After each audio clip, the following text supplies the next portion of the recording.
Okay, hi, I'm Teacher Paul. Welcome to the Victory Team.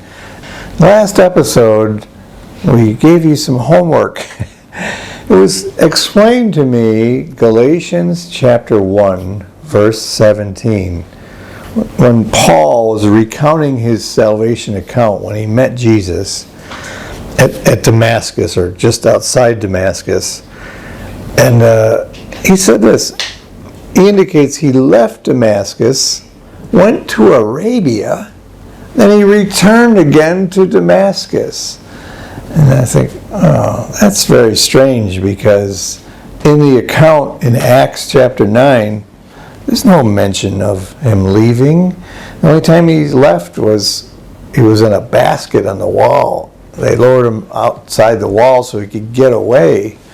But there was no indication that he ever left town. In fact, the terminology would indicate that he stayed there with those disciples in that city for quite a while. So what's going on? Why did he say he went to Arabia? Anyway, welcome to the Victory Team. We're in the midst of prayer and fasting. This section is spiritual insight, spiritual breakthrough. When we keep our flesh out of the picture and we focus on the Spirit, the Spirit of God to work with us, things happen. It's very interesting. When Saul, he's called Saul at that time, we know him as Paul, when he met Jesus, he was taken to Damascus. And if you want to read the actual account, you'll find that in the book of the Acts of the Apostles, chapter 9. Really, it's fascinating what's going on. And we can tell, as I mentioned, the terms used and the testimony of Barnabas, that, hey, all that time, he says, I saw this guy. He was preaching in Damascus. He never mentioned, there's no indication that he ever left the town. And yet, here we are. I went into Arabia, Galatians, and returned again unto Damascus. How do we explain that? Well, I'm going to, just for time's sake, I'm going to tell you my explanation and then let you judge. But please, if I tell you what I think, stick around. I'm going to try to give you some supporting evidence, okay? He went to Arabia, and he did return to Damascus while, quote unquote, in the Spirit. He didn't go in the flesh. He was, if I can use that term, an out-of-body experience. He went in the Spirit. It happened to me. I mentioned last episode when I was fasting for a long time. I was in Vietnam, where I am now, and I was in Rochester, New York. Like, I was there. And I was witness to this activity going on, and I was burdened for a certain pastor and the events going on around. I was there. I was there, but I was here. Very interesting. Okay. On a map of the Bible lands, you show, present-day Israel. Maybe it goes as far south as Egypt, the Nile, Sinai Peninsula, and then up into, Syria and Damascus.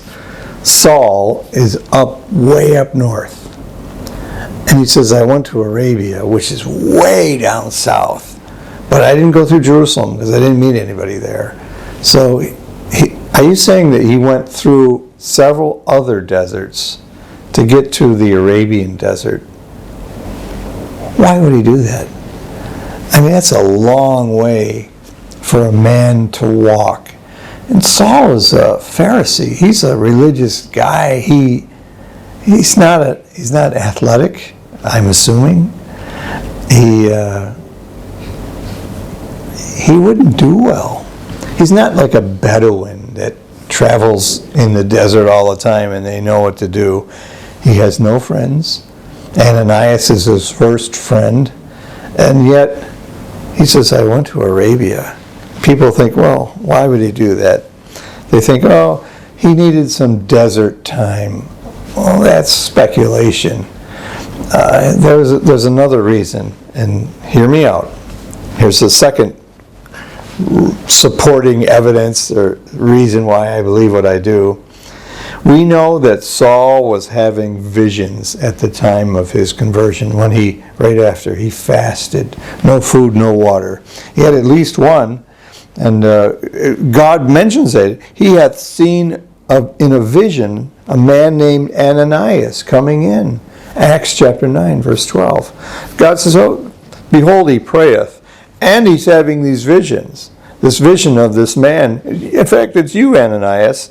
Saul is expecting you already, and I want you to also go. And God's communicating to Ananias in a vision. I think also, as I mentioned, that Saul had a vision of Arabia.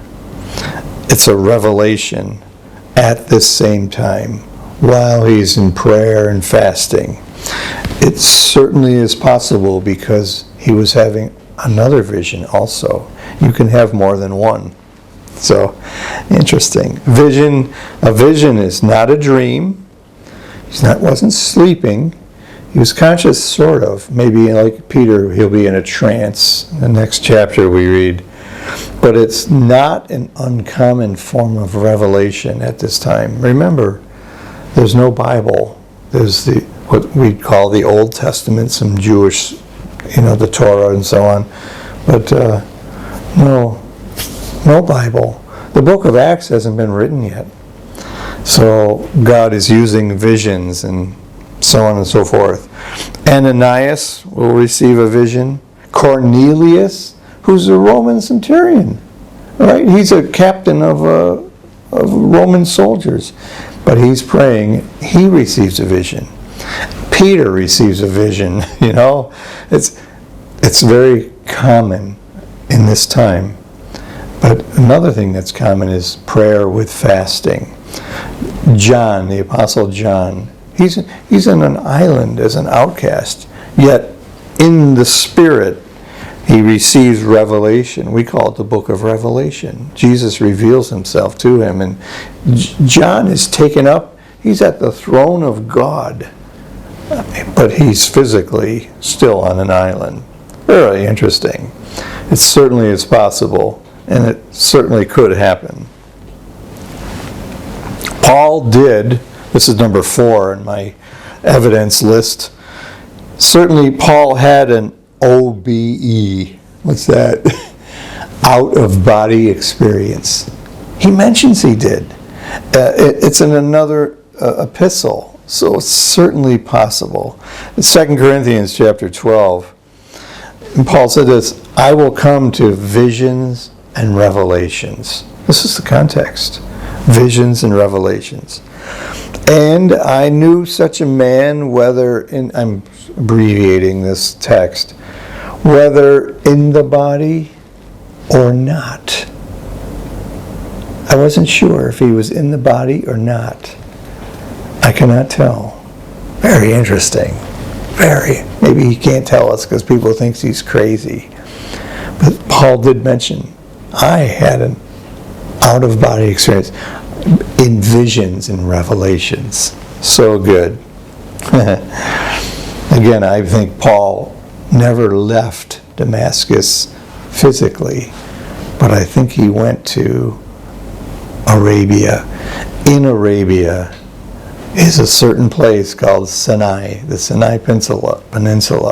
It's part of the bigger, and we get down, and somewhere in that area is where the law was given. Paul, being a Pharisee and a lawyer and study of the law, I think he went back to the law as it was intended, and he realized, wow, I'm not following the law. I'm zealous and I'm guilty. Later, I'm off my notes, but later in Romans, he'll say, the law showed me that I'm a sinner. I was guilty. When did that happen? I think it was here. I think he saw himself for who he is. I'm no better than these people I'm persecuting. In fact, I could be worse. Number 5, why I believe what I do is Paul actually clears up Galatians chapter 1, verse 17. Later in the same epistle, same author, same epistle, in chapter 4, he mentions this, Galatians 4:24, which things are an allegory. An allegory, it's a figurative narrative, but it's a story within a story. That's what a metaphor is. But unlike a metaphor, an allegory is past tense. Both stories are in the past and done.